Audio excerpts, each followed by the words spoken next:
Okay, so hello everybody. I am just wanting to remind you that Pablo is going to take some very general photos. If there's anyone who really doesn't want to be in the photo, we have some red stickers over there, so you can put one sticker there. But they are going to be very general. And welcome everybody. We are very glad to be here, and we wanted to start these events with a very general presentation and introduction from CAE, the Center for Animal Ethics in UPF, and they are the ones that are hosting it. And to have this, we have Olafsson with us that is going to give this introduction. So thank you very much for coming, and let's start with the event. Thank you.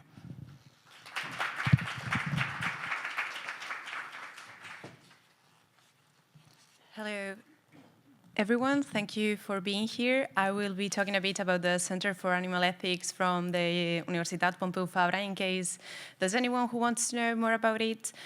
We are a think tank that's based in the university, and we focus on animal ethics from a multidisciplinary and interdisciplinary approach. This means that we are trying to extend and to promote non-specist ethical approaches in academia, but also in political spheres, in media, and in public opinion.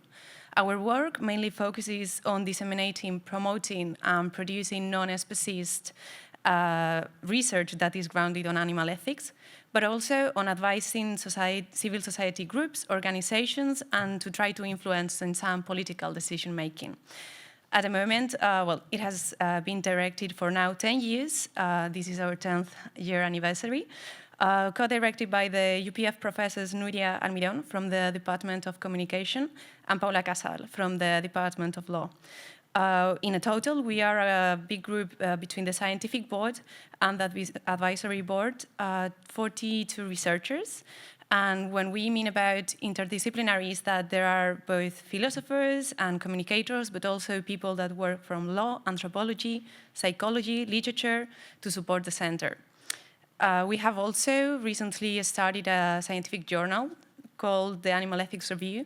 And within this 10-year anniversary, we are hosting several events, including this one. One of them is currently on exposition. I don't know if you've been able to see the exhibition that's in campus right now. It will be in campus for more than 2 months, and it's titled When the Monkey Met the Fox, The Endless Betrayal. It talks about the complex relationship between human beings and non-human animals with the works of Ruth Montel-Arias and Carlos Alba. And another of the events that maybe some of you are interested in is the Compass conference that we are hosting on June. It's called Compass Lobbying and Compassion, Interest Groups, Discourse, and Non-Human Animals. And the Congress title is Compassionate Futures. We'll be accepting abstracts until the 15th of February. And the conference is going to be on the 17th, 18th, and 19th of June. So it is a pleasure to be able to be hosting this and having people from the very center, like Daniela here, amongst the speakers. And I leave the rest of the talk to all of you. So thank you for accompanying us, both online and in person.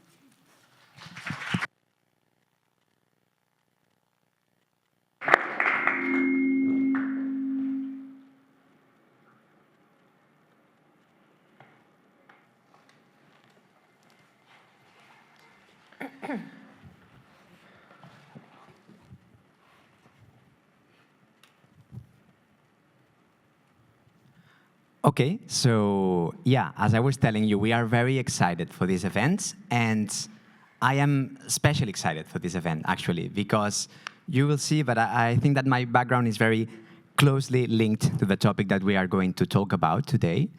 And, well, we are organizing this. CAE is hosting it, and Effective Altruism Barcelona, this local group where I am an organizer. I am Ricard, and I am organizing this group alongside Mel Brennan, who is already here. And yeah, we have these 3 very amazing experts, and we are very happy to have them here. And they are going to talk about the effective animal advocacy. We are going to know more about it, and they are going to tell us like their main challenges, their tasks, their fields, etc. So first, let's go with my background, as I was telling you, because I myself consider, okay, how does it work? The clicker.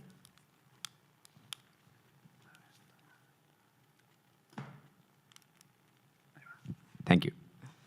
So yeah, I consider myself an animal advocate, an animal activist, and I have been using my skills to try to address this area, this field, these problems. So I am a translator myself, and as you can imagine, I have been translating lots of videos and documentaries that talk about animal rights, animal welfare, and plant-based diets. One example of this would be this documentary called Dominion. Maybe some of you know about it. And it's very hard to watch. And as you can imagine, it's even harder to translate it. I was crying the whole time when I was translating the subtitles. And it's narrated by all these very cool people that I'm sure that you are familiar with them. Then another documentary I translated is this one, Eating Our Way to Extinction, that in this case, it talks about the relationship between animal exploitation and all the effects it has to climate change and our planet and the environment. In this case, Leonardo DiCaprio was involved and Kate Winslet was producing it and also narrating the documentary. Very interesting stuff and very informative, actually. Then I also translated more than 100 videos for nutritionfacts.org. Maybe some of you already know it. It's a scientific organization that talks about all the benefits of a whole food plant-based diet for our health. And the founder of this organization is this guy here, Michael Greger. He's very funny, but he has also written lots of books, and every week he publishes free content about this field. Then I also was an interpreter for a talk by Dr. Andrew Knight, and he is always talking about the possibilities of cats and dogs thriving in a plant-based diet. Spoiler, yes, they can. And I was being an interpreter for his talk in the last Vegan Fest in Terrassa. Then I am also a music artist, and last November, in the 1st of November, the World Vegan Day, I published an album called Parets de Vidre, Glass Walls, that talks about all the problems that animal exploitation has in our world, and also all the alternatives that we have to try to tackle this and to try to reverse it. And finally, I am right now translating this amazing book, Why We Love Dogs, Eat Pigs, and Wear Cows. Maybe some of you are already familiar with it, into Catalan. And in September, is going to be presented in the next Vegan Fest. But we are also trying to organize an official presentation by Melanie Joy here. So let's see if that can happen. Maybe we are going to talk with CAE to make it possible, because Melanie Joy is very excited. This book already turned 10 years old, and it's very informative in the subject of the psychology of eating animals. So, yeah, as you can see, I have dedicated lots of hours, lots of efforts, lots of energy to do all these actions here. But sometimes, from time to time, a light bulb comes on in my head. And I wonder, are all these actions effective enough? Because I am very passionate about it. I am good at it, I expect, I hope. And I also can make a living doing it, because most of these actions have been volunteer, but the translation of the book, thank God, is being paid. So here's where effective altruism comes into the picture. We have been organizing Effective Altruism Barcelona, Mel and me, and we have organized lots of actions that try to teach people what they can do with their time in the most effective way. So it has been an amazing journey last year, and in this local group that is called Effective Altruism Barcelona, we organized lots of events like expert talks. This would be a very good example, one-on-ones, career guidance, co-working sessions. And we are trying to make everybody know or understand this, how they can spend their times, their energy, their money, their careers into the most effective way. So here's where these two passions of mine converge somehow, because I'm very passionate about animal activism, but I'm also very passionate about effective altruism. So that's why I'm so excited to be hosting this event here and moderating it, because we today have 3 amazing experts that are going to explain us how we can still be animal activists, but at the same time be as effective as possible. So thank you very much for being here. I am very glad, very happy. I really admire your work. I would like to introduce the speakers to you. First of all, we are going to have Daniela Waldhorn. She works in Rethink Priorities, and she is the director of research and animal welfare there. Then we are going to have Míriam Martínez. She works in OBA, Observatorio de Bienestar Animal, and she's also the director, the manager of welfare, fish welfare there. And finally, Björn is working in Faunalytics, and he is a research liaison, right, in that organization. So without further ado, we are going to have everybody speaking about their tasks, their day-by-day work, their main challenges, and why is it so important to be thinking and be conscious about their areas, their cause areas. So big round of applause for them, and thank you very much.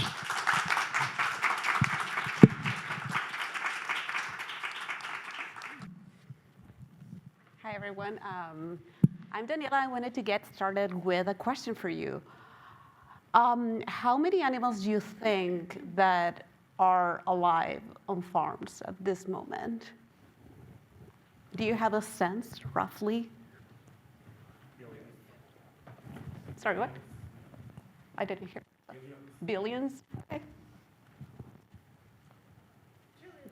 Trillions. Hope you're wrong. Someone else? Do you have a sense if we say billions around what, or if we say trillions, is that a plausible idea, roughly? Are you thinking vertebrates or invertebrates? I'm saying animals.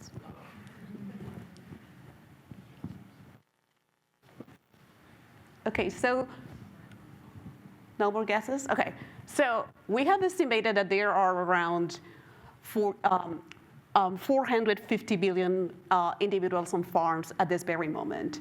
This means that by each of us, there are roughly 56 animals on farms right now. And who are they? Who are they?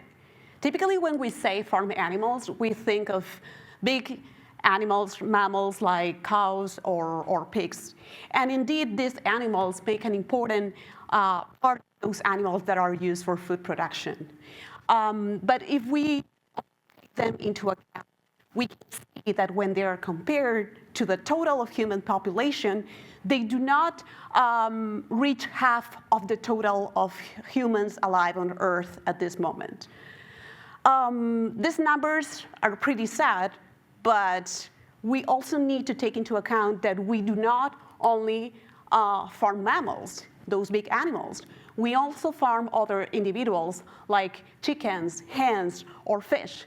And when we account for them in the picture, we are going to see that the figures, the numbers are way, way higher. The chickens that are farmed for their meat, for example, they make up something roughly around 26 billion individuals that are alive on farms at this moment. And when we consider fish, dated and some estimated that we were talking about more than but probably this figure currently is way higher. But moreover, we don't just farm vertebrates. We also farm smaller individuals like crustaceans and insects. And you may wonder, some people have asked me, like, insects, really? Like, we don't eat so many insects. Is that a common thing, maybe elsewhere? Well, the truth is that in some geographies in the world, insects are used for as food. However, most of the that are not actually to be consumed by humans, but are farmed to be used as feed for other farmed animals like fish, like pigs, like chickens. If you are interested, we recently published a report on the topic. So when we take those smaller animals into account, you can see that the initial figures we saw about cows and other mammals are way lower when we take into consideration these other smaller individuals that we use for food and food feed production. And moreover, there are other animals for which we have no data at all. So all these animals likely endure miserable conditions on farms. Some of them do not survive. And those who survive, well, we kill them. We kill in a year something around 1.8 trillion individuals. And as you can see in this graph, most of them are insects followed by shrimp. But as you know, we kill other animals that we do not farm. We also kill other animals that we capture from the wild, like fish. So when we take that into account, these figures are really catastrophic. We estimated that we kill every year something around 26.8 trillion animals for food production. And as you can see here, the 99% are invertebrates. And I'm here counting just invertebrates for which we have produced estimates. There are other invertebrates for which we do not even have numbers yet. So this is very sad. I'm sorry to bring this bad news. And here one may wonder, okay, these are just figures, but maybe they do not matter that much if these animals say they're not sentient, or if the majority of them are not sentient. Unfortunately, according to the latest evidence, it looks like they might be sentient. We believe that there is at least a decent chance, at least 1% likely, that some large group of invertebrates may be sentient. I'm thinking of octopi and other crustaceans like crabs, lobsters, and decapod shrimp. And also insects. More recent evidence suggests that insects might be sentient. We know very little about insects, but all that we know so far suggests that they may feel pain. But someone may wonder, okay, maybe they feel pain, maybe they're sentient, but actually they have happy lives. However, it looks like they do not. Some of the work that we do is trying to understand the lives on farms of some of the most neglected animals, like shrimp, other crustaceans, and also the welfare of animals like insects used mainly for feed production. So we believe that animals matter, that animal welfare is an important global priority because of the scale of the problem, because it has been historically greatly neglected. We don't dedicate much resources to this issue. And despite that, we have seen that this problem can be solved. We have seen important progress, especially over the last few years. Something that I wanted to share with you is a big insight that has been part of our work, is that when we say animals, we're mostly saying invertebrates because they are the majority of animals that we use for food production, but moreover, they are the majority of animals that exist on Earth. I'm not talking today about animals living in the wild, but I would love to talk about it if you're interested. So invertebrate welfare is within the topic of the problem of animal welfare is probably one of the most important animal issues because of the scale of the problem, as we saw before, and also because of the little resources that have been dedicated to these problems and the little consideration that these animals receive. And then if this is a big issue, the next question that emerges is, can we do something about it? Or can we help animals more effectively? And this is the type of questions that we ask ourselves at Rethink Priorities. This is part of the work that we do, trying to figure it out. When we say animal welfare, what are we talking about? Which are the animals that are mostly harmed by our actions? Or which are the greatest groups of animals that suffer in the world, regardless of whatever cause they're suffering? That is why wild animal welfare is also an issue that we address, although I don't have time to touch it today. And roughly what we do is to advance and pioneer change for animals that is based on evidence and reason. And we do that by researching this type of questions, trying to figure out solutions for animals, and we try to coordinate different people when we can come up with solutions that look promising, and when those when research or coordination themselves do not lead to action, we try to innovate and pilot some interventions ourselves. We, for example, try to see if there are ways in which we can actually alleviate the suffering of some of the most neglected animals, like shrimp, used for food production, and getting agreements with some retailers that use very cruel practices for when shrimp are used for reproduction and also when they're killed. So that is a little bit of what we do. Happy to take any questions and discuss a little bit more of our work. Thank you.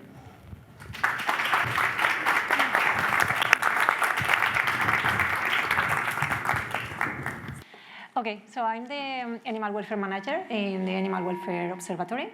We were called Equalia before, and I'm a veterinarian. I studied here in the university, the Autonomous University of Barcelona. And in fact, it was while I was studying during my career in some practices where my path into veganism and animal advocacy started. We needed to go to a pig farm to... Okay, so I was saying, I was there. We were taken to a pig farm, to the mothers unit. And we needed to help mothers to give birth, because maybe you might know that pigs have been selected to have more and more piglets, and now they have double. Maybe 30 years ago they had 6 or 7, now they are having 16. So I was there trying to help a mother to give birth, because she has already given birth to 8 or 9 piglets, and she was completely exhausted. So I had to take the rest of them, 5, manually from her inside. And it was really, well, a situation in which I couldn't feel happy, of course. And I realized that this animal, that was a sentient being, was being treated like a machine. And not only her, but the rest of moms that were there in different cages, because they are in cages for parturition and then for 3 weeks with all their piglets around them. And in these cages, they cannot move. They just can stand up or lay down, and they cannot even escape from their piglets. And this is something a mom needs, because I'm a mom, and I know you need some rest at some moments. So, well, I decided I will dedicate my life to change this food system, which was, of course, unfair, totally unfair. After working for 8 years in Fabra, which is another an NGO based here in Barcelona, working to against the abuse of animals in entertainment, dolphinaria, zoos, tourism activities, and humane management of species. I was doing a lot of things around animal advocacy, but then 2 years ago I decided to focus my career into something more effective, and that's why I started in Animal Welfare Observatory in OBA, as we call it. We work to get a world without factory farming. And our work is mainly focused into some of the species that are more, that are produced in the highest amounts. As Daniela was saying, there are many. I mean, it's incredible the amount of animals that are alive right now on farms in this moment and that are being killed every day. You can see here that, we normally, we are focused on chickens, hens, and fish. Of course, there are many more, but we decided to put all our efforts here, and we do campaigns, policy, and awareness, public awareness, trying to change corporates and institutional laws and policies. So today I will talk you about a specific work we do for fish, because you can see here, and Daniela has explained to you, fish are one of the groups that are produced in the highest amounts on farms. More than 100 billion fish are killed every year, and this only accounts for fish and not for other aquatic animals that she was explaining. And we are not counting here the fish that are wild caught from fisheries. And this is just an estimation, because normally the data is given in tons, because they don't really care about the individuals, so they count them as tons.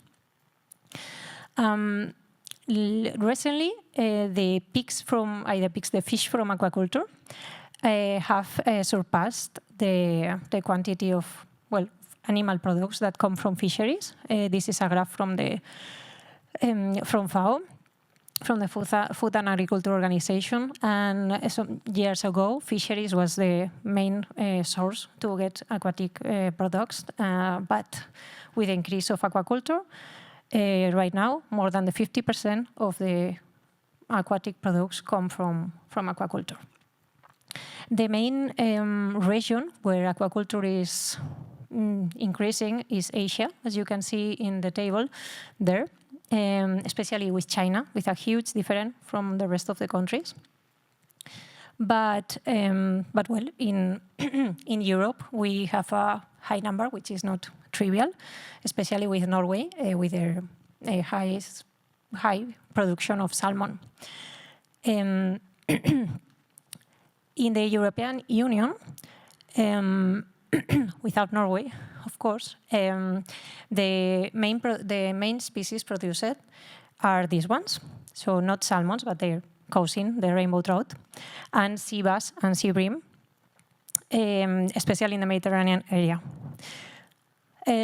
As you can see there, France, Greece, Italy, and Spain are the main producers of these species. In fact, Spain is on top of ranking within the EU in the production of aquaculture, and together with, and after Greece, if we count only fish. So this is a map from the Ministry of Agriculture of Spain. You can go inside this link. It's quite, it's nice to play a bit with it, because you can filter by species and region. So it really shows you how the situation is now with aquaculture. And here, with this map, I filter only for sea bass, sea bream, rainbow trout, and tuna, because tuna is also fattened in cages. Sorry, they are caught from the sea, but then brought to the sea cages, and then they are fattened there to be sent, especially to Japan. So all these farms are here, sea bass and sea bream and tuna, especially on the coast, because they are raised in sea cages, and then in the continental area, the rainbow trout. So that accounts for more than 100 million fish, and it's a lot. So it's not as big as the number we were talking at the beginning, but it's really important to think about what should we be doing to change their lives. Because fish, in fact, they are not, as you can have seen, they are not one species. There are thousands of species of fish, but we normally talk about it like it was only if it's just one. And because we have really, there's a big knowledge gap in the society around these animals, because normally we feel some kind of empathy to mammals or to other animals that live on land, but it's very difficult to feel or to think what or how is their life if they are living down the sea, in the ocean. And for that reason, because the society can't feel and can have this empathy for these animals, well, the legislation is also, normally it goes really a big after the society. So legislation is very flat here. There's very few legislation around fish and how they should be treated on farms. And for that reason, right now, fish farms, we don't have time, I think, now, but if you can see these videos from investigations from Essere Animali and Franz Weber, you would see how fish are treated on farms in crowded conditions with no environmental enrichment, and they manage them without respect because they are just numbers for them. And that's why we need to do something because, well, science has shown that fish are sentient in this case, and they can feel pain. So we need to make sure that if we are farming these animals, at least we should try to reduce their suffering. From my organization, we decided to work at the beginning with the industry. So together with another NGO called Compassion in Wolf Farming, and some scientists from different universities, we proposed to the Spanish Association of Aquaculture Producers to write some basic guidelines to have something to start with to guide farmers on how to treat the animals. So we have published these 3 volumes, one general, then for sea bass, for sea bream, and the rainbow trout is about to come. But this is just like minimum and basic requirements because they are agreed among different stakeholders that have different interests. But at least it's a minimum, and we are really happy, and it's a big success because it may serve as a reference for future legislation, for example. But it's just they are just recommendations. They are not compulsory, and that's a shame, of course. In fact, one of the recommendations they give here is that fish should be stunned before being killed, which is something that happens usually and is mandatory for other land animals, but it's not happening with fish. So they are killed being completely conscious. Normally what they do now, and the common practice, is that they take fish away from the water with nets or with pumps, and then they leave them in a bucket filled with ice. And fish are left there to die by themselves. And it can take 20, 40 minutes for them to die, depending on the species and the conditions. And this is something that can be avoided because there's already some technology to stun them, so to make them lose the consciousness in less than 1 second, so they can avoid feeling this suffocation or anxiety or the pain that may be feeling in these minutes, right? We commissioned a study to the Animal Welfare Education Center that's a startup from the Autonomous University of Barcelona. And we commissioned this report for sea bass and sea bream, trying to see what should be better for this species in terms of slaughter. And the conclusion was that they should be electrically stunned. Of course, the methods that are proposed, this one or another, are not pretty because we're talking about killing animals, but and are not perfect, but they are there to reduce suffering. So we really want companies to use them because they are available. And that's why we also started to work with retailers and with producers directly to make them introduce this type of technology in their farms. And for last year, we had some success with that, and all these companies that are that have the biggest farms in Spain, Turkey, and Greece agreed to implement stunning in their farms. This is something that they can't do from one day to the other, so they have a deadline, and it's theoretically, and I hope they will be implemented. It will be implemented in 2027. But well, you may be thinking that slaughter is really just a small part of a fish life, and it's true. Fish, these species are raised for and live in these conditions for 1 or 2 years. So this is a very small part of their lives. And well, as I said, the stunning systems are also not perfect, and there's a big scientific gap that needs to be addressed to make them better and to be adapted to the commercial conditions, to every species, because and this is something we will have with other interventions that we may wish to see on farms, that each species is different and they may need a different thing, so they have different requirements. Yeah, a tuna is doesn't need the same like a tilapia or a sea bass or a turbot. So a lot of science and a lot of research is needed specifically for each of them. Then we have another challenge, which is transparency. There's a big lack of transparency in this sector, and also with labeling. Now, if you go to the supermarket and want to buy a fish, you will see, luckily, if the fish was wild caught or it comes from aquaculture. And maybe you can see the country, where it comes from, well, where it was killed. But sometimes, well, the trade is not that simple and not that transparent, and they may have been born in one country and then go to be fattened in another, and then come here to be processed.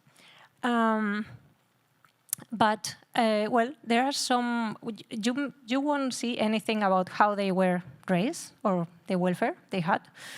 Now there are some certificates that are starting to introduce a bit of some criteria around animal welfare, but these are private labels and they are not mandatory. Normally, until now, these certifications normally would show how environmentally friendly fish are.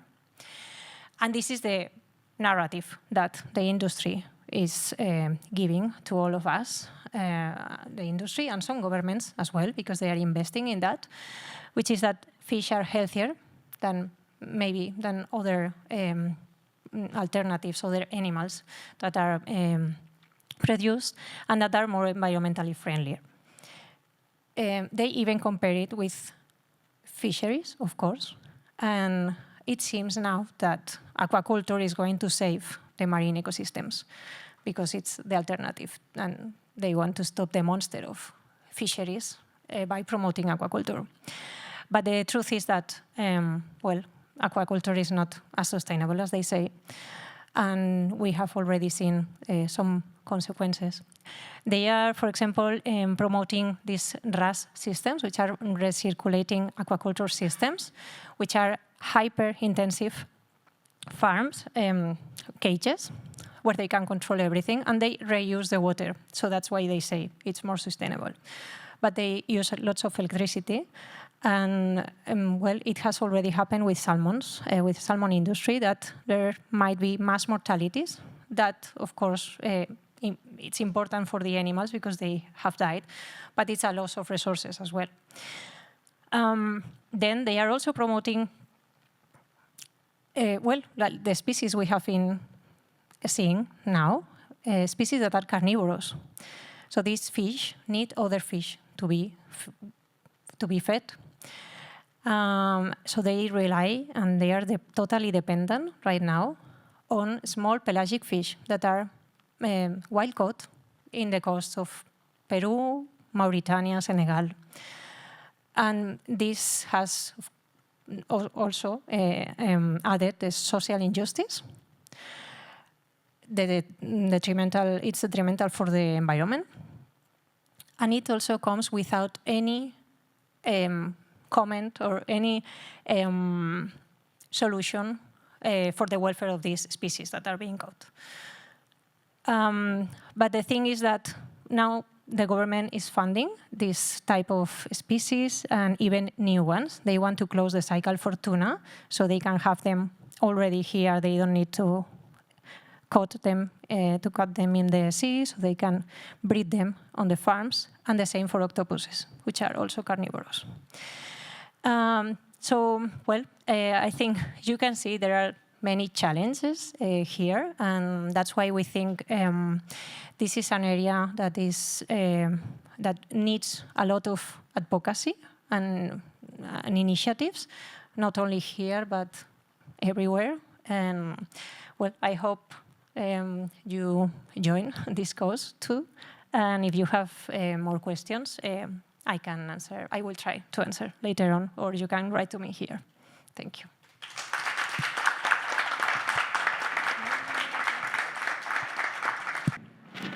Okay, can you hear me? Yeah? Okay, great. So, thank you for the two great presentations illustrating the scale of the problem that we're up against. My name is Björn, I'm from Faunalytics, and I'm interested in thinking about advocacy tactics and how we can use research as a tool, as a guide, as a strategy to fix these problems that have been so beautifully, if tragically, explained by these two panelists here. So I want to start by asking, who's familiar with my organization? If you know Faunalytics, raise your hand. Okay, about a third. That's good. No, I love this. I love this. I'm used to people knowing Faunalytics, so now I get to talk about Faunalytics, so this is great. Faunalytics, you might notice our name, Fauna Analytics. We do research on behalf of animals. We are the oldest and largest animal advocacy research organization in the world, and we have three main tools or tactics that we use. Number one, we do original research. We conduct studies. They are typically in the social sciences, things like psychology, political science, things like that, about ways to benefit the entire movement. The second is research curation. We collect research studies from other researchers, put them in our library. Right now we have 7,000 articles in our library that is free to access, completely accessible, and it's all written in easy, lay-friendly language, very easy to understand. We're not interested in jargon. We're not interested in making things too complicated. And we have research studies from these organizations as well in the library that we have summarized. And the third thing that we do is we have pro bono support.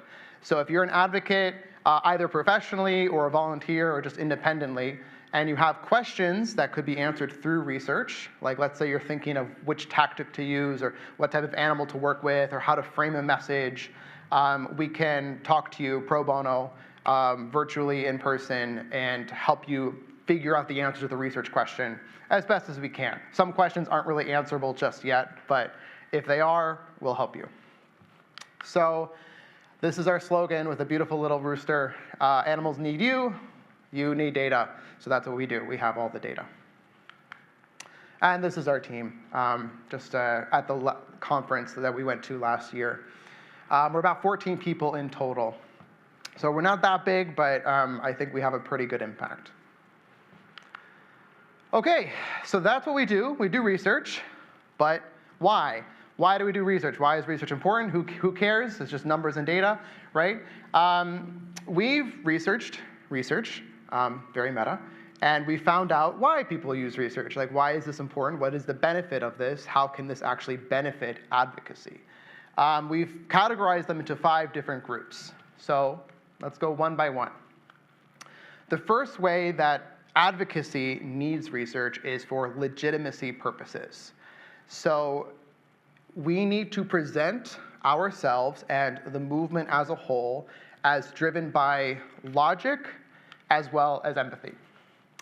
If anybody here is a vegan, I'm sure many people are either vegan or curious about veganism or animal advocacy, you probably know that we're often stereotyped as hippies or tree huggers, or people kind of, like we're not often considered as very like serious people in the grand scheme of things. So we need research to show that we are driven by logic, not just we have a pet chicken or whatever. Nothing wrong with pet chickens. I love pet chickens. But we need to kind of demonstrate a well-rounded reason to believe in animal advocacy. So I have a couple of examples. These are from our library. This is a study about chicken ethology. It has data about sentience and consciousness from chickens, basically showing, and similar to what you were talking about, like fish can feel pain, fish have sentience. This is the type of research that demonstrates that we're not just, silly tree huggers or environmentalists. We have reasons to do this stuff. And then this is the sustainability angle. We're trying to address factory farming and animal agriculture because it actually materially negatively affects the world that we live in a negative way. So this is very helpful, like things like UN reports, peer-reviewed research in big journals. We need to demonstrate our legitimacy. The second reason is internal decision-making.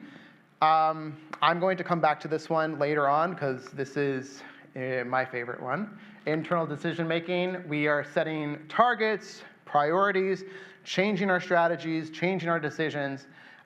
We need to be considering changing tactics when necessary. If you've been doing something for 20 years, and then a research study comes out showing it's not very effective, that's a tough pill to swallow. But we have to swallow it. We have to be able to change and pivot when necessary. We did a big study about 2 years ago called Planting Seeds, the Impact of Different Tactics on Diet Change. This is a very important study. It's a bit controversial because some people didn't like the results. Let's look at, this is for people who have experienced these forms of advocacy, which ones were most influential in getting them to reduce or eliminate meat products or animal products from their diet. So this is specifically about diet change, but we can see that some of the things that people might engage with or do as tactics might not be as effective as others. Disruptive protest is fourth to last. We got a lot of protests, you might say, from protest groups. They love to do that, about why this is not effective. So we need to keep in mind that if we're trying to accomplish a goal, which in this case might be diet change, and we're using a tactic that might not be effective, we might need to shift either our goal or our tactic. I want to make one thing clear about this. This is only for diet change. For other forms of advocacy, like political change, getting companies to shift their producers or things like that, these tactics may be more effective. For example, protest is more effective on corporations than it is on individuals. But if you're trying to convince people to reduce meat intake, this kind of data is going to be very critical. Okay, number 3 is movement building. This one's kind of the behind-the-scenes research. So in the NGO world, in the nonprofit world, we need research and data to just kind of make it collaborative, sustainable, and I mean sustainable in the long term, not environmentally sustainable, although you can make it environmentally sustainable as well. Just trying to make it more resilient, make sure that people aren't going to leave, that we're drawing the talent in, we're drawing people in so that we're going to be more effective.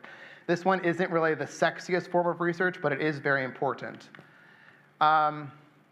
We did a study, this came out like 4 months ago, August, okay, last year, about compensation in the farm animal advocacy sector. This was specific to the United States, but it still has illuminating findings for the entire world. We looked at salaries of NGOs and nonprofits. We found a couple of things that were a little bit alarming. One is that leadership in the movement had salaries that were about 20% lower than leaders in similar movements like climate justice or things like that, which indicates that there's not as much money for talented leadership. And we did a follow-up study about 2 weeks ago about why leaders are leaving the movement. And we found out that burnout and a lack of executive board support were two of the biggest reasons. And more disconcerting to me is that there was a pay gap in the movement between marginalized people and non-marginalized, and marginalized in this context was LGBTQ, people of color, and disabled people had a 15% pay gap between other individuals. It wasn't a gender pay gap, so it was a little bit of a different kind of problem that we're dealing with as opposed to some other sectors. So this is important. We need to address this. We also found that marginalized people were way more likely to want to leave the movement for better pay, which makes sense because they are being underpaid. So this kind of data is important to get leaders in the movement to make it more likely to keep people in, pay them what they're worth, like make sure that they're being able to take care of themselves. Because in the NGO world, sometimes you think your money is just going directly to fixing the problem, but essentially a lot of the times you're paying the salaries of people who are fixing the problem, and they need to maintain their own lives or else they're not going to be able to actually do the work. So that's, again, not the flashiest data, but I think it is critical. It's kind of the foundational stuff. Okay, number 4, this is the sexy stuff. This is flashy. This is the sexy stuff. Catalyzing action. So this is when a study is trying to convince a stakeholder or a decision maker to make a specific decision.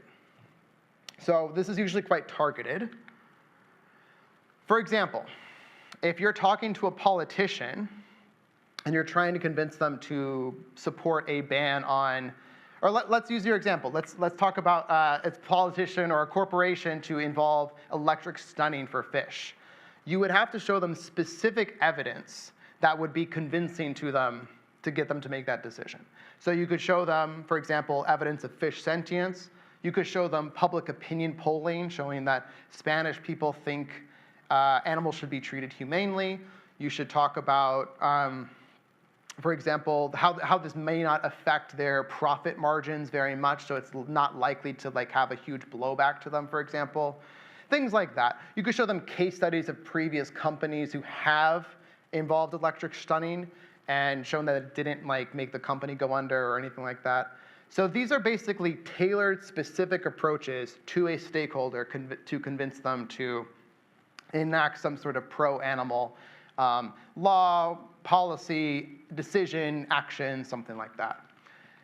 This, I would say, is the type of research that organizations are most likely to do themselves that are not specifically researchers. This is something that I help with a lot, and I think this is very fun. For example, I worked with a student organizer. This was a student at a university in California. And they did a poll of students who went to a specific cafe and asked them about how many of them could digest lactose, because lactose is less likely to be digested by people who are often racial minorities or things like that. And then they asked them, how much would you support a proposed policy to ban, or to reduce the prices of plant-based milks on campus? And it was 95% said they should make plant-based milks cheaper than dairy because it's more accessible and more, it's basically more equal for everybody there because most of the students couldn't digest lactose very well and they preferred the plant-based milk. So then they did this poll, they showed it to the dean, and then across the entire university, they reduced the price of plant-based milk lower than dairy milk. So that's pretty cool. It's tailored. It's specific. It's often easier to do if you're not a researcher yourself. And then you can do a little presentation to the specific stakeholder and then get them to change their mind. So this one, in my opinion, is kind of the flashiest, more fun part of research. This is one of our studies from 2 years ago. This one got quite a bit of media coverage. This one showed that even though animal agriculture is responsible for, at minimum, 14.5% of global emissions. I say at minimum because I think that number doesn't take into account indirect emissions from deforestation. It was only in newspapers when they mentioned climate change and reasons for climate change, it was only mentioned in 7%. And even fewer of those articles mentioned it as a cause of climate change. They often only mention animal agriculture as a victim of climate change. So talking about how it would affect food prices and things like that. So this showed a huge gap in media coverage of climate.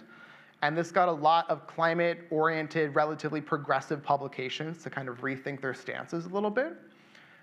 This was a collaboration with an organization called Sentient Media, who I actually used to work for, which is a factory farming specific media outlet. So this is another example of this was basically a study designed to kind of get media folk thinking about how their coverage is actually impacting their readers.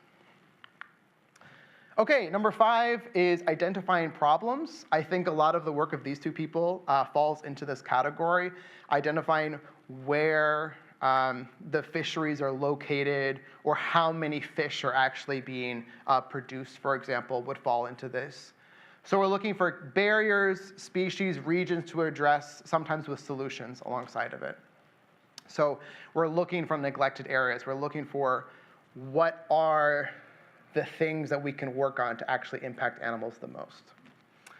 One of our key studies that we've done is called Animal Product Impact Scales. We examined the exact food products that negatively impact animals the most. And we have this for all types of animal categories. For example, if you're trying to save the most chickens possible, you should convince a food manufacturer to remove chicken shreds and ground, as opposed to like a bunch of other examples, compared to like breaded chicken nuggets, for example. The reason being that in a chicken nugget, there are other ingredients there, and you need less like chicken meat to make the product. So if you're targeting suppliers or manufacturers, this is going to help you think about more strategically about which products are going to have the most positive impact to remove. This research is used by a lot of big organizations when they work with producers, for example. It's also used to track your impact. Okay, so that's in general why we need to be using research. Now I'm going to talk about my, let's say, pet projects or the things that I'm most interested in. And I mentioned this a little bit earlier when I'm talking about changing tactics. So the most common question I get as a research liaison, as a research communicator is, okay, I want to save animals. I want to save animals, and what's the best way to do it? Tell me what to work on. Like, tell me with a project that's going to save the most animals. Okay, I love the energy, I love the enthusiasm, but that's not the right question to be asking. Because if we are to save animal lives, which is what we're hoping to do, there is no one single intervention or one single tactic that is going to reign supreme over all the others. Even in that graph I showed you earlier, books was at the top, for example. But books can only work in a larger ecosystem, for example. What's going to motivate somebody to pick up that book and read it? After they read the book, if they're curious about becoming a vegan, who's going to be there to give them nutritional advice? Who's going to be there to support them in a community afterwards? And then if they want to become an advocate, how are we going to make political change, for example? Like a book can't change the laws, right? Because the problems we're up against are so multifaceted. We're talking about political laws that don't favor animals, corporations that value their profits over ethics. We're talking about individuals who often prefer convenience or price over ethics when in the supermarket. And because our problems are so multifaceted, our tactics need to be as well. So I don't think we should be thinking about ranking tactics. I think we should be thinking about how our tactics are working together to address our problems in different streams. Because we can't just go up to every single person on the planet and convince them to go vegan and then not change the food system. But also, we can't just change the food system if the consumer base isn't ready for those changes. And we can't go to politicians and get them to change the laws if the voters are going to vote them out the next election right away. Like, it all has to work together. So what I personally think is most effective is identifying what you're good at and doing that in the most effective way as possible. Because I'm not going to make a documentarian go to a protest. I'm not going to have a social media coordinator go lobby Congress or a parliament or whatever, right? We need to be working with our skills as effectively as possible. So I work on a series that I call Tactics in Practice. This is one example, where I'm identifying different interventions and figuring out how to improve them based on the research as much as possible.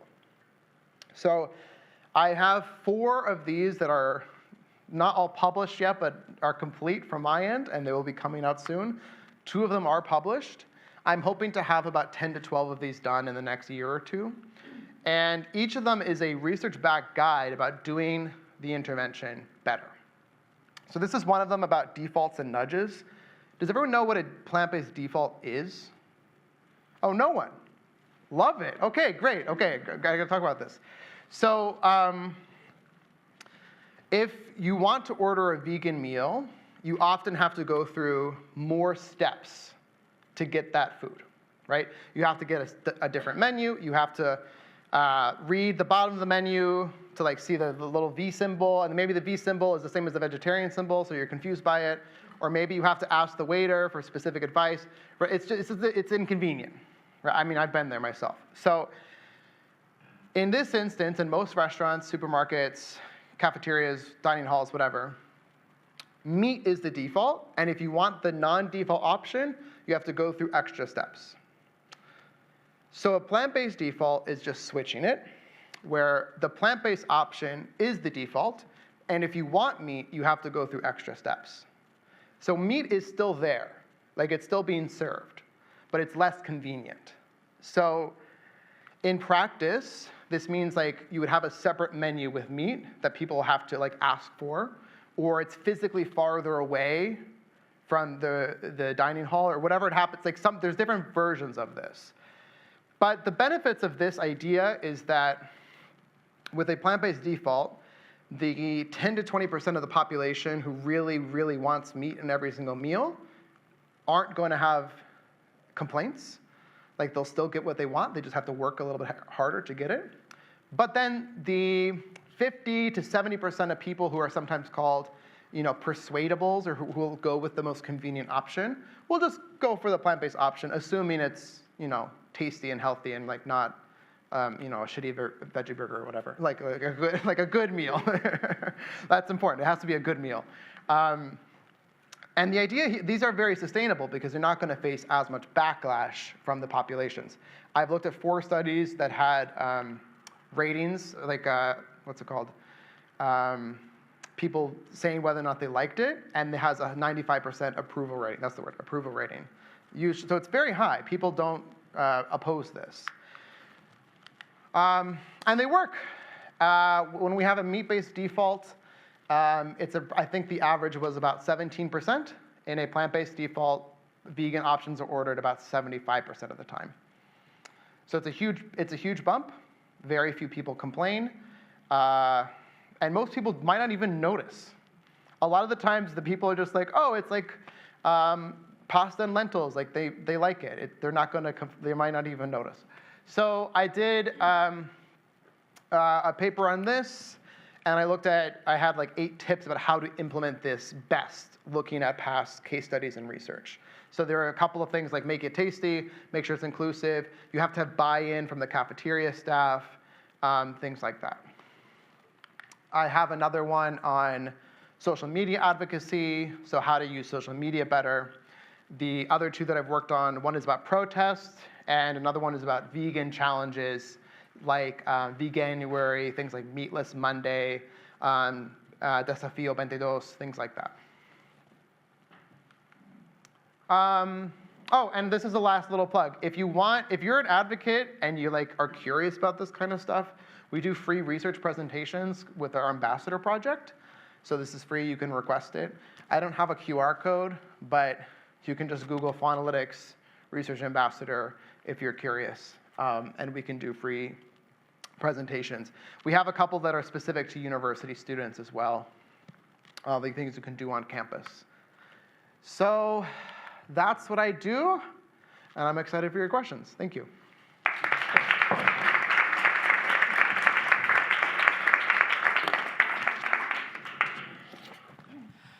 Okay, thank you very much, everyone. And now for the questions and answers. Of course, you are all free to ask whatever you want. We thought that maybe I could have some questions ready so we can keep it going and then you are less shy. So, yeah, let me start with a question for you, Daniela. I would like to, well, first of all, the shrimp farming is being extended and it's growing because they want to try to be in the same page as the global demand that is growing. And I would like to know if there are some countries or some regions that have more, where you feel the most potential or more immediate impact. And in these cases, what do you think that are the reasons for them being more impactful or being more promising? Thanks. And you mean impactful in terms of doing work in those countries? Yeah, exactly. Yeah, so shrimp production is a relatively recent industry that is not fully established. It's not as industrialized as the production of chicken meat, for example. So now we're still in the process of seeing this activity to become fully consolidated and industrialized. So we are witnessing very rapid growth. And around 80% of farm shrimp production is dominated by just a few countries. China is one of the largest producers in the world. However, there are other countries in Southeast Asia that also play an important role, and others in Latin America, mainly Ecuador. Ecuador is a case that has been, it's striking how the industry has grown over the last 5 years, so it's very recent, which also means that we're at a relatively early stage where we can shape, if possible, the direction of this industry or the practices that it adopts. And similarly, we have also seen important growth in other countries. As I mentioned before, in Asia, besides China, India plays an important role, and other countries in Southeast Asia like Indonesia, that's also a major player in shrimp production. So one organization like Shrimp Welfare Project, they're doing work with producers in India. They're having very important impact with by engaging with producers and trying to change some of their practices, how shrimp are treated during their lifetime, and also getting them to stand them when they are slaughtered, because otherwise they tend to suffer a lot during when they die. I think there is a low-hanging fruit in Ecuador. No one is working there. I would love to see an organization trying to influence farming practices in Ecuador, especially in given that the industry in a country like Ecuador is mostly for exports, and there is a lot of potential there to show producers that some of the countries where they are exporting those products, those animals, care about the welfare of animals. And there are some specific practices in the shrimp industry that I think could be changed now and reduce an important amount of suffering. I think Spain also, by the way. Spain is one of the main importers of shrimp in Europe.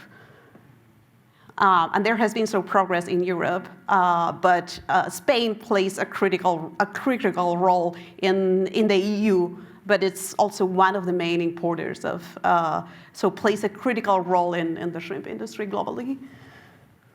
Nice, good to know in this case. Thank you for the answer. Then I also had a question for Míriam. We know that recently, there was a practice in fishing that is called bottom trawling, pesca de arrastre, pesca de arrossegament, and it was banned in Spain. So I would like to know, how do you think this can affect fish welfare, and how does this change OVA's work, especially in making sure that aquaculture practices don't worsen as an alternative to this? Yes, well, on one side, they have banned it in Spain and other countries, but the truth is that they will keep doing this activity in other places with the social injustice that it comes together. And then, as I was explaining before, this is the narrative. No, they say they are banning the horrific, or the most awful practices like bottom trawling to get fish, but then they are promoting aquaculture, and this is something that affects us because if aquaculture is promoted and they invest money in closing cycles for new species or to give more room for aquaculture, then much more fish are going to be captive, suffering the conditions of aquaculture. Because right now, the consumption is not going to change unless we keep working into reducing the consumption of fish. So if we want to get the same amount of fish, then they would say that if we don't get it from the fisheries, then we should get it from aquaculture, right?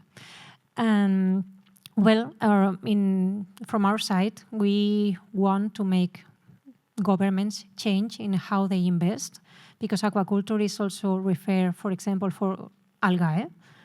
So maybe the governments, the European Union, should be investing and changing the industry into algae, which can be also a nutritious way to feed the population without all the environmental impact and not having animal welfare problems. So we will try to keep working into that, but yes, this is a new challenge that we may be leading and facing in the future. Okay, thanks for the answer. And finally, I have a question for Björn. As you said, Faunalytics usually researches how to tailor advocacy to different audiences. So what have you learned about reaching some audiences, reaching some regions maybe or groups that are resistant to change? Have any strategies worked better than expected? Yeah, that's a good question. It's what I work on all the time because some people don't want to change. What we call animal advocates tactic flexible, cause inflexible. In other words, they often act as if they won't change the cause that they're working for typically, but they often are more flexible to changing the tactics to get to the cause. So that's how I try to approach this. And this can be difficult when one of the two of them needs to change. For example, like we could go back to the protest example.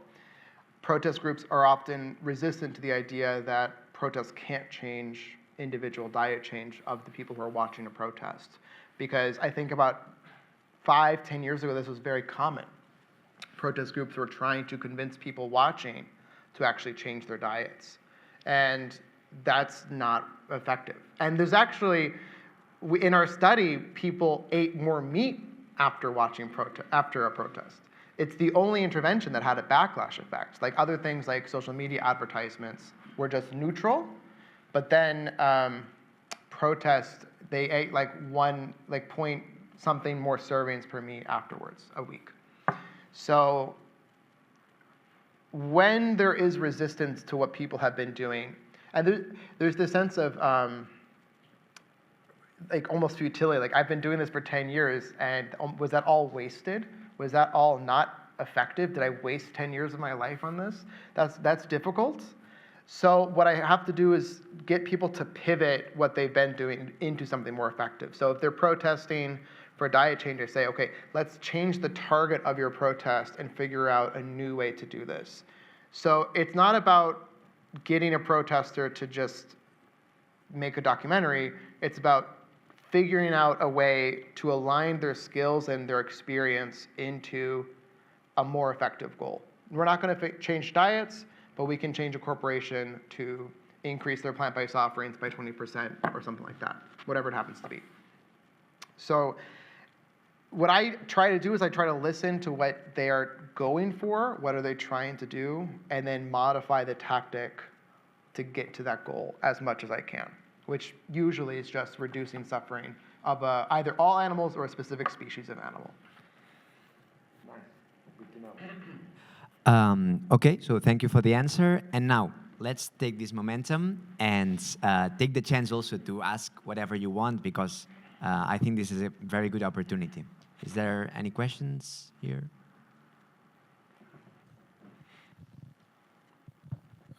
So I have two questions, if that is fine. So the first question is for Rethink priorities and OVA mostly.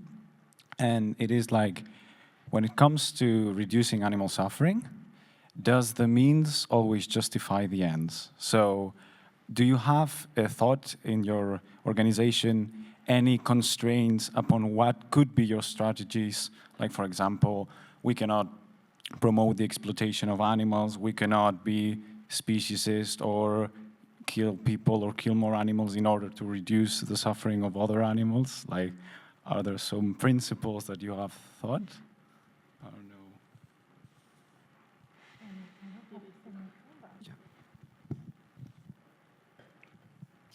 know. Yes, thanks for the question, and it's really nice to think about that, everybody. In our case, we take that in consideration in the terms of we envision this world without factory farming, but we never promote the consumption of any meat, not even the one that comes from not factory farms.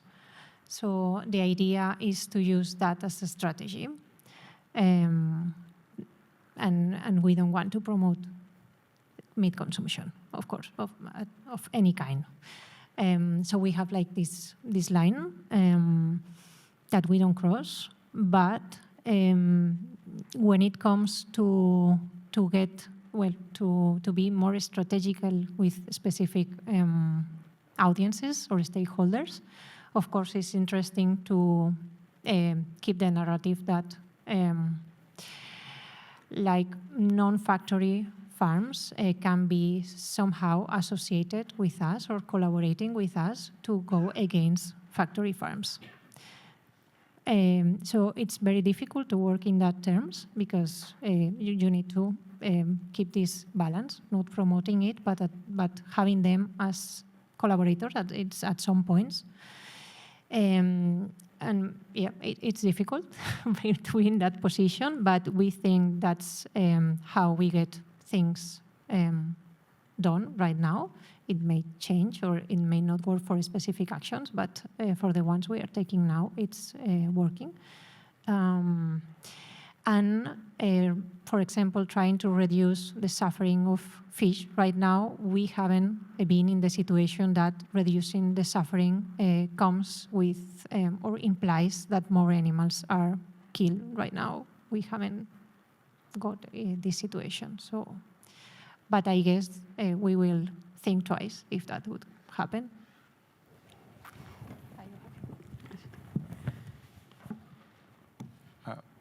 I had another one, if I Okay, so I saw that you mostly talked about the suffering, the exploitation of animals used for food.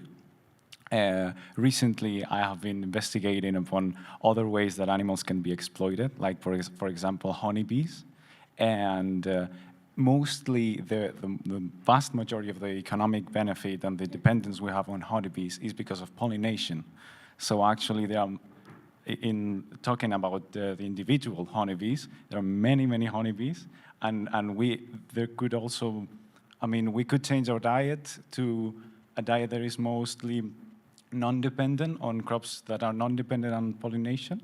So I don't know if you have made any thoughts about that, or you have any studies like backing that up, or would you be interested in knowing, because I've made a little research, so I don't know. Is that for? Yeah, I think it's. Yeah, so honey is an interesting one, and this is not my area of expertise, but I have read research that honeybees are not the only pollinator in the wild, and they're not even the most common type of bee pollinator compared to wild bees and wild species of bees. And in some parts of the world, honeybees have almost overtaken, due to production from humans, wild or native species.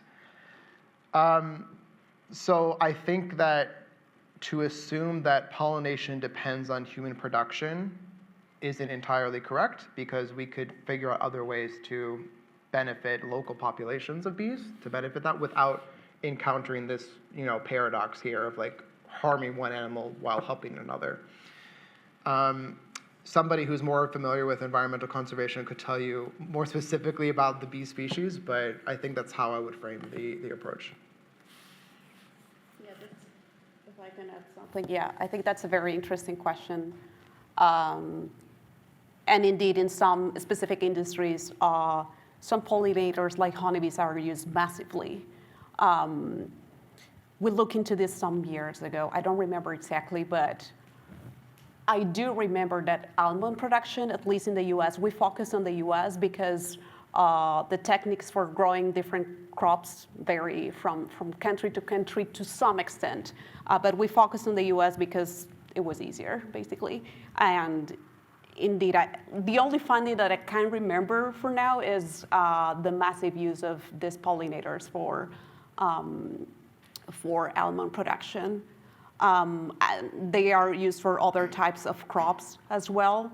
And these are some of the questions that we try to tackle and understand, and see if there are some type of products that could cause less harms to other individuals that are indirectly affected by our actions. So yeah, that is something that we would love to figure it out or find clearer solutions. Yeah, we're also looking into the use of pesticides for different types of crops. That's, yeah.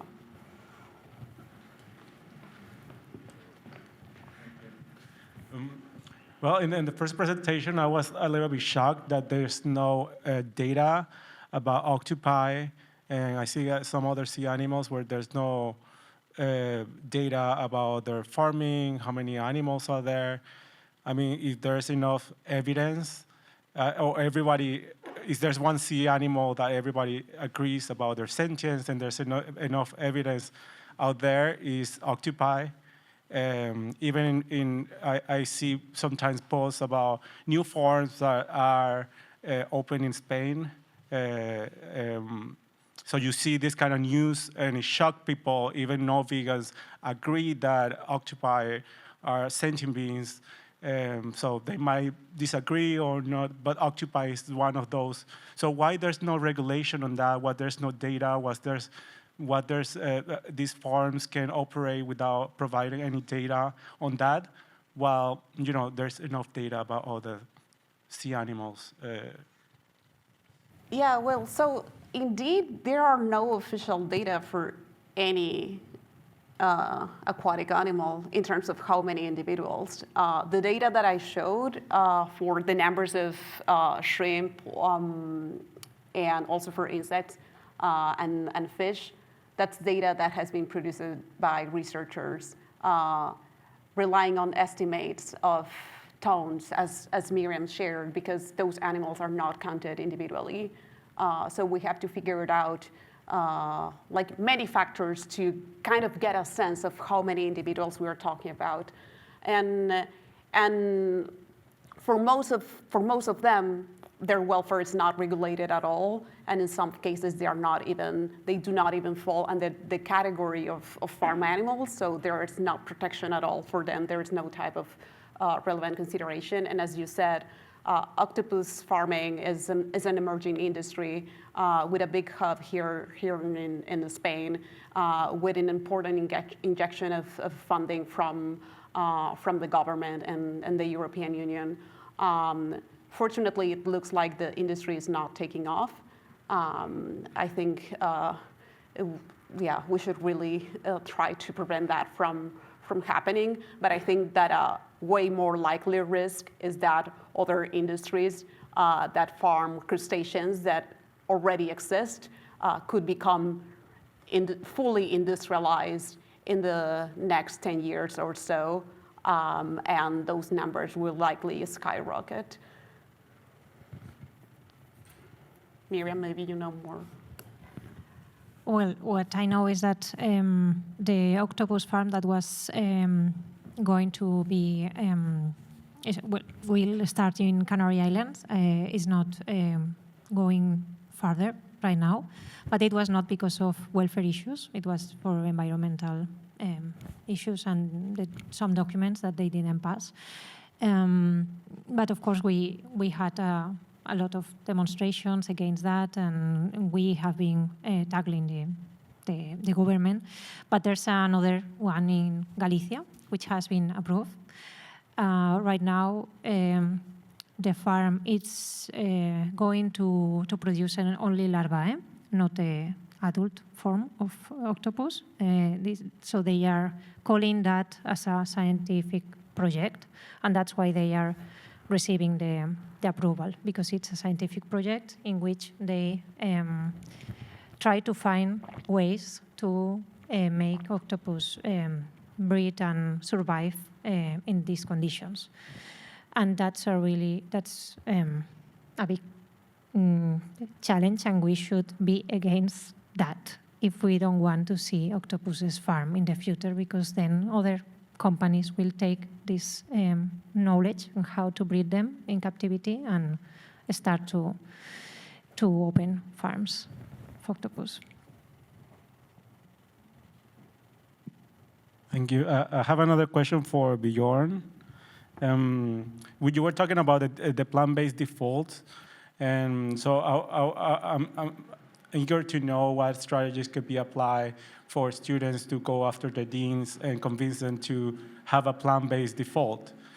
I do believe, as economists, that agents, especially market economists, are motivated by economic incentives. That's what they drive them, especially if they are not vegan, they don't believe in veganism, or they haven't heard about it. So how to better strategize with these kind of people in order to convince them for such a thing, and whether economic incentives will be, kind of path to reach out to them. Yeah, good question. So you're right, most people are motivated by economic incentives. But in the university setting, this economic incentive is basically, it goes through student enrollment and student satisfaction, right? Because that's where a lot of universities get their money, and that's where their reputation lies. So most campaigners who are working on plant-based defaults tend to take two main approaches. So the campaigners tend to be motivated by animal ethics. Obviously, the deans tend not to be, most of the time. So they have to figure out these other convincing arguments. The first one tends to be some sort of climate pledge. Most universities have some sort of sustainability goal, usually public. It's just to demonstrate the university is, green and with the times and things like that. And often, a way to reach that goal is to reduce the Scope 3 emissions from the food systems. And plant-based defaults are a really good way to do that. And if you can align the default with the sustainability goal, that's usually, you're like halfway there. Another way, and this is something I mentioned with the California campus, is through student satisfaction. If you can demonstrate that the student body would benefit from this or wants this, then you can convince a stakeholder or the dean to enact it. So most students, when polled, will say that this is okay with them, or you can do a pilot program in like one cafeteria or something, or one specific area, and then poll the students afterwards and say, did you like this? Was this a problem for you? Most people will say that this is fine. It's usually above 90%. So if you can show that this is popular with students, it's going to meet their sustainability goals, and hey, you're benefiting animals on the side, usually that they'll go through with it. The negative outcomes tend to be when the staff doesn't have the training or the knowledge to enact this. So that's when the campaigns fail, it's usually because there isn't buy-in from the workers or the staff, which I think makes sense. So you have to, after the dean is on board, then the next step is to get all of the staff on board, even like, lunch ladies or anybody in the cafeteria. Just, talk to them, make sure that they understand what's going on here and that they're on board. But yeah.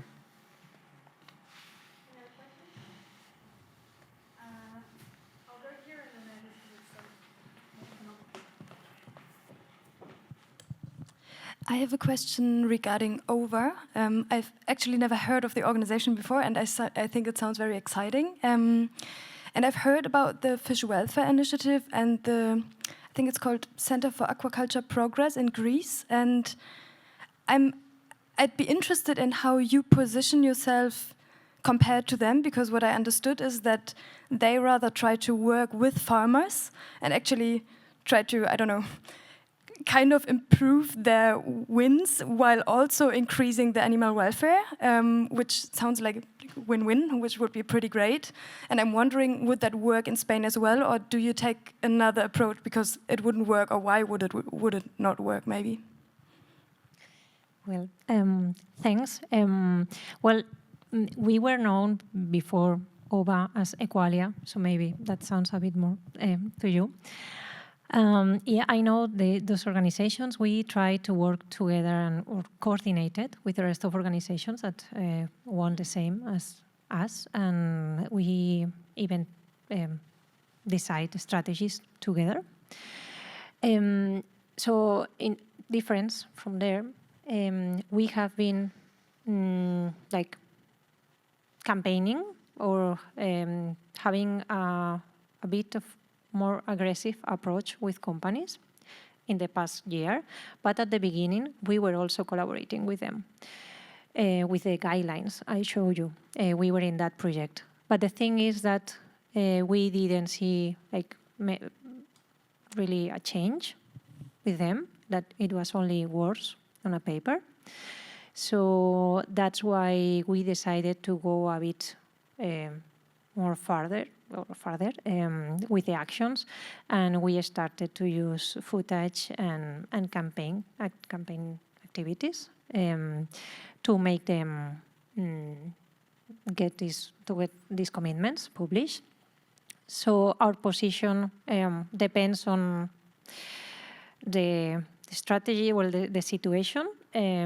Right now, we are in this position, normally in this movement, there are like good cops and bad cops, but we all want the same. So we were at first the good cops, then we changed. And we don't know what will happen in the future. But the good thing is that the success and everything we have gotten so far is because we have all these different strategies working together and coordinated, and yeah, we sum together.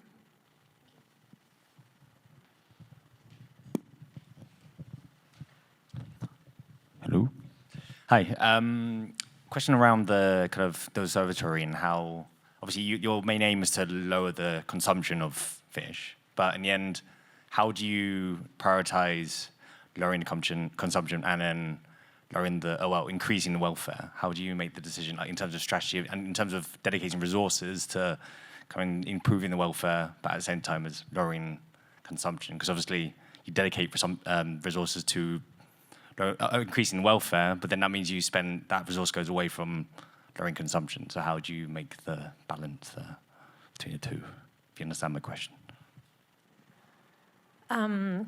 Yeah, I'm not sure if I understood that, but you are saying how do we compensate, like working with fish welfare and at the same time trying to reduce consumption, right? Okay. Well, right now we are not working to reduce consumption actively. No, we are not doing that. There are other organizations trying to reduce consumption. So we are focused into changing the practices, introducing welfare aspects. We try to do it ourselves, and whenever we have an opportunity, of course, we tell people to reduce, because it also helps for animal welfare. But actively, this is not one of our lines of work right now. Second question was Björn, actually. In terms of like because you were trying to change the menus and make it's going back to the default conversation. Does it affect so if a canteen's selling meat products or veggie products, in terms of profit, like does it actually affect profit of the canteens? If they sell more meat products, they actually make profit? I've always had a question around, say, supermarkets or restaurants, and whether there's actually a profit involvement there. Why are they more incentivized to sell meat products or plant-based products? Is there some kind of decision-making around that? Yeah, that's a good question. And for that reason, it's more difficult to get a plant-based default instituted in a place that is very driven by profit.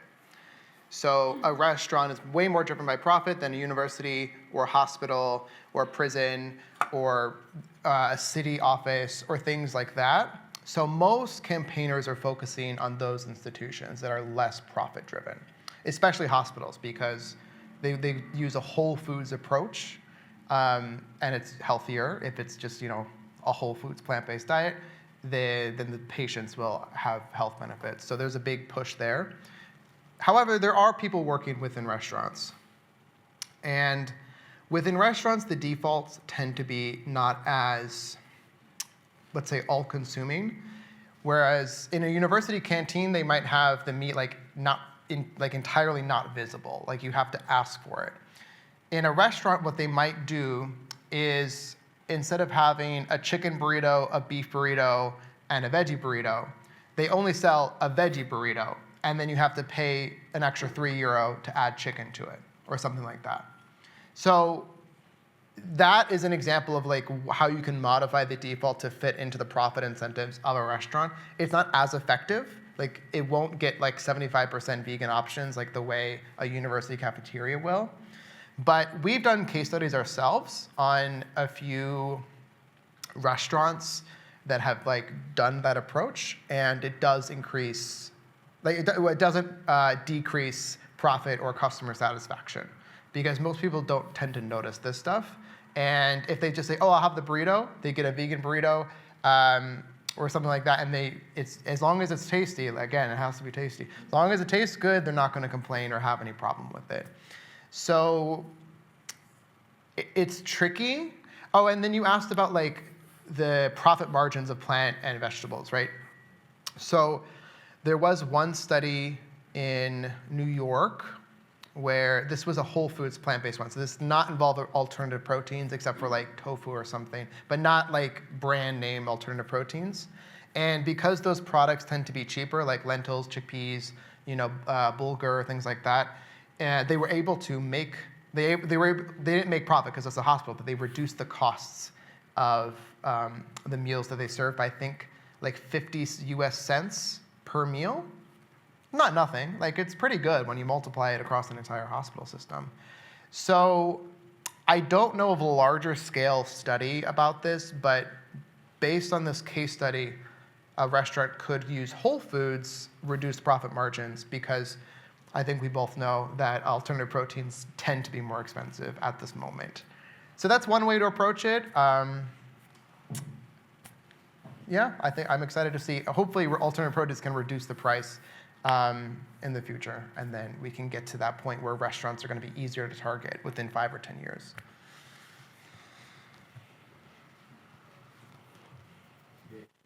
Hello, hi for the 3 very interesting presentations.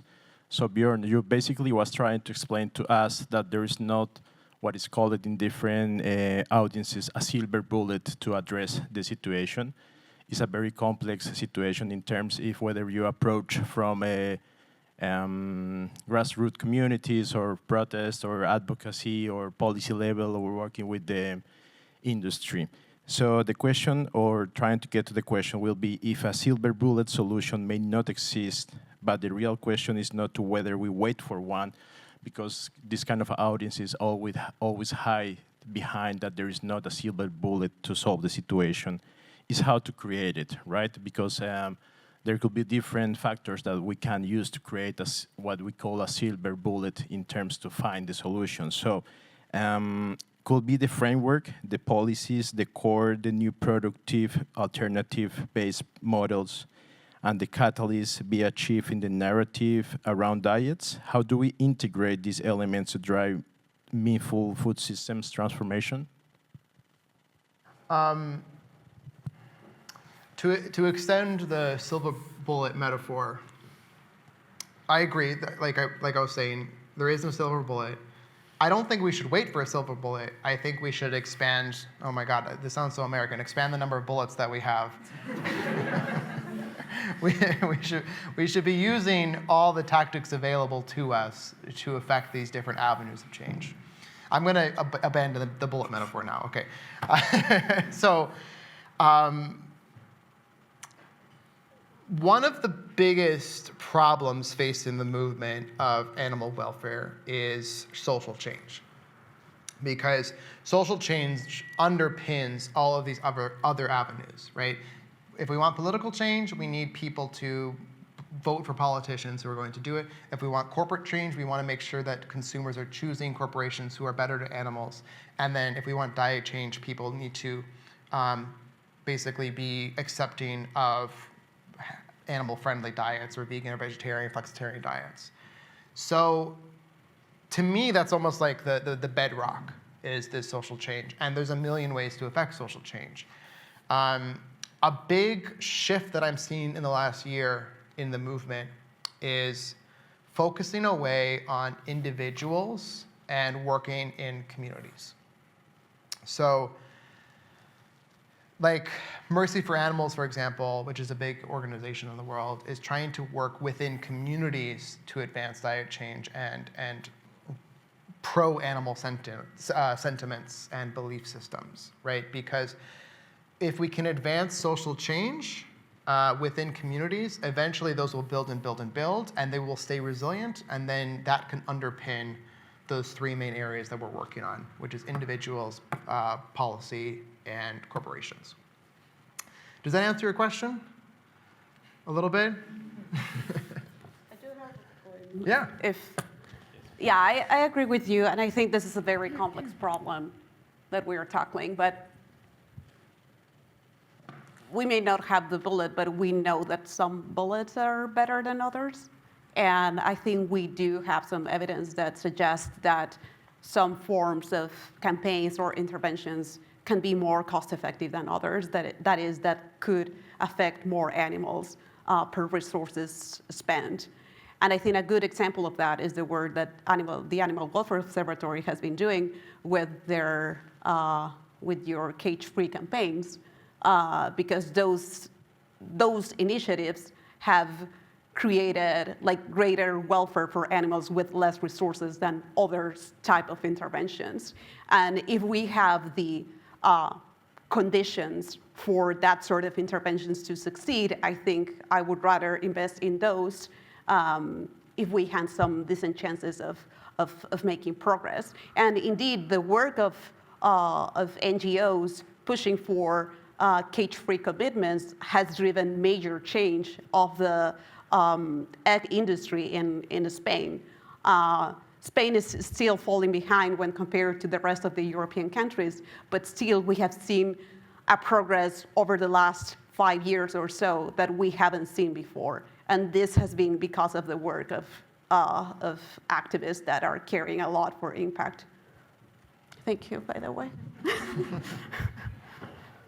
We are at 8:30. We do have the room available until 9, I believe. So if you guys are happy to stay a bit longer, we could, if there's more questions. Otherwise, obviously, you're also free to go if you want to leave at any point. Lucas?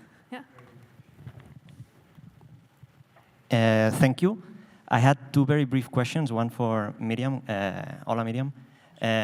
So the question is, you talked about this fish guide that you agreed with other stakeholders, which you do not necessarily agree with, but you have to work with.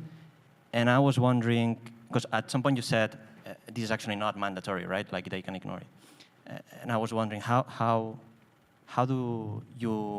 can we persuade them to actually follow those guidelines when they are not actually legally obliged to? And are there any incentives for them, maybe economically, maybe marketing-wise? I have no idea, but just wondering. And the second question, I'll just say it now. Björn, I'm just curious to know if these experiments on the plant default thing, which I was not familiar with, which I find very interesting, if they stick after they are done, do they usually continue over time? If what sticks? The plant default practice, let's say, in canteens or in restaurants or whenever they've experimented with it. Is this limited to a study or a test, A/B testing that they do? Or do they keep doing it over time? Anyway, 2 questions, Míriam and Björn. Thank you. Okay, thanks. The good thing of animal welfare is that, for us, is that normally it comes also with a benefit for the farmer, because if the animal has better welfare, they will survive and they won't need medications or extra investment in them. So normally it's a win-win, like she said. And in the case of the guidelines, this is something that they should and may have in mind in the future, because as one of them starts using the specific or the requirements and the type of management that is written there, and they are better producing their fish because they need to invest less in medications or whatever, and the production are being better for them, then we'll have their own incentive like that. But then on the other hand, there's also these certifications that I was telling you in my speech that are now incorporating welfare criteria. So if the farms want to be certified, they need to cover also this type of criteria, which is more or less equivalent to what is written in the guidelines. And the certificate, the label, is something that people, not consumers, are asking for now, because they know a bit more about the animals. So they can, if a farmer, if a company has this certification, then they can be differentiated from the others. So that's a plus for them as well. So right now, I think that's the good thing and what we can push to make these guidelines to expand them to the farms. But of course, the idea is that this is, at some point, is legislation, and not only what is written right now, but even more regulated and with more criteria. And we need to keep pushing to get that. So to answer the question, these defaults, they exist. They're not experiments. They tend to be experiments in an institution that has implemented it. So the data I presented comes from the United States, Netherlands, Germany, and I think Sweden was the 4th. Most of these projects are being done in the US. There's a lot of campaigners like the Better Food Foundation and Greener by Default who are working within the United States. I am right now, like as of next Tuesday, going to start formally tracking the spread of these programs, which has not been done before. So I'm aware of about 60 to 70 of these programs. I think there's more. So I'm going to make an interactive map this year on the Faunalytics website, so you can keep an eye out for that. That it is spreading, like it is happening, which is a good thing. A related question, which I think you might have been hinting at, is if people going through plant-based defaults will themselves change their diets, or perhaps. That is not yet studied, and I think we should study that, because if it is able to change people's diets, then it's even a better intervention. If somebody goes to university with a plant-based default, are they going to eat less meat later in their life because they're more familiar with plant-based foods and nutrition and the ethics and things like that? I don't know the answer to that question. I don't think anybody does. But to me, I want to see a study about that, because that's a huge lever for change, if it is true. Perhaps we can have one or maximum two more questions, and then wrap it up. Is there anyone who has a burning question? Okay, it seems like we're at the end of the event. Ricard, do you want to finish? Well, actually, there was a question that wasn't fully answered, because Victor asked for the principles or the ideas in OVA and Rethink priorities, and Míriam answered to that, but you, Daniela, didn't. Would you like to go for that? Could you remind me the question? Yeah, I was.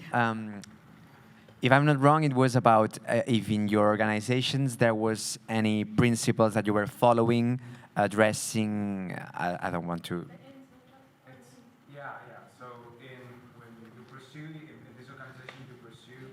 Oh. So in the organizations you mentioned, you mostly pursue the reduction of suffering. And all things equal, that is perfectly fine. That's very good. But sometimes reducing suffering can come like you have to balance with other things. Like imagine you have to kill someone to reduce the suffering of an animal. That would be completely unacceptable. So my question is like, are there some thought, like explicit principle, like red lines that we cannot cross? Like for example, legality or human rights or even animal rights, or something like that, or not promoting animal products actively speaking. Some things that are like just, we're not going to do it ever, even if it decreases the amount of suffering by a lot, it's not permissible. That's the question. Yeah, so I think for us, like, we don't do interventions ourselves. So I think the implications are slightly different, but our moral position, we are against speciesism. That is a position that we reject. Whether we can communicate that publicly or make it that explicit in our reports, that is more of a strategic decision, but it's not. If we don't say it openly, it's not because of moral reasons. It's just because of a strategic choice. And some of the trade-offs that you identify, yeah, those are the things that we try to consider and take into account. For example, if we make, like following your example of, like say, okay, I'm not consuming animal products, I'm choosing veggies, but I know that to produce these vegetables, there are also other animals that are indirectly involved and could be affected. And we try to understand the empirical aspects of those decisions. And morally, it's not just about reducing suffering in isolation, but also considering from a perspective that that individuals respecting the right of, well, the right, or from a different moral position, you could call it differently, but the interest of individuals to have a life as well. Also, we also take into account certain social norms that would facilitate that we take into account the interests of other individuals. So I think roughly those are some principles, but these are very complicated questions, and we try to take them into account from a moral perspective and then understand the empirical aspects. Say, when we make a recommendation for an intervention or for a problem, like what are the indirect effects that we may not see at first?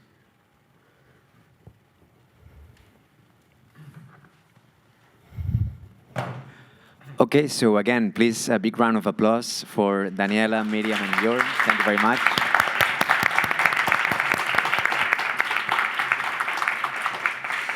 And just for you to know, everything here has been recorded in video over there, and is going to be in YouTube soon, so stay tuned if you want to watch anything. And we have a newsletter list there for EA Barcelona. If there's anyone who wants to sign up, we have the list right there, and you will know what activities we are organizing soon in the future. Then, talking about default vegan options and all of that, we have lots of restaurants around here. So we have some recommendations for you to have dinner if you want right now. We have Brutal with a V, and they serve vegan burgers. We have Blue Bar. I think it's the second best vegan restaurant in the world, something like that, some crazy thing. And then Desoriente, I think it's a fusion of Asian vegan food. And finally, 26 kilograms, kg. And they are all around here. So yeah, taste them if you want. Thank you very much for coming. We are very excited for that. And I don't want to forget, Olad's already reminded us, but there's an exhibition right here about that was opened by CAE. So we also recommend you to see it. I think that you still have time. 2 months. So yeah, but I mean, can they see it right now, or is it closed? Okay. Okay. So thank you very much. Thank you, Kai, for letting us do this event, and thank you for your interventions and your questions and your answers. Thank you very much.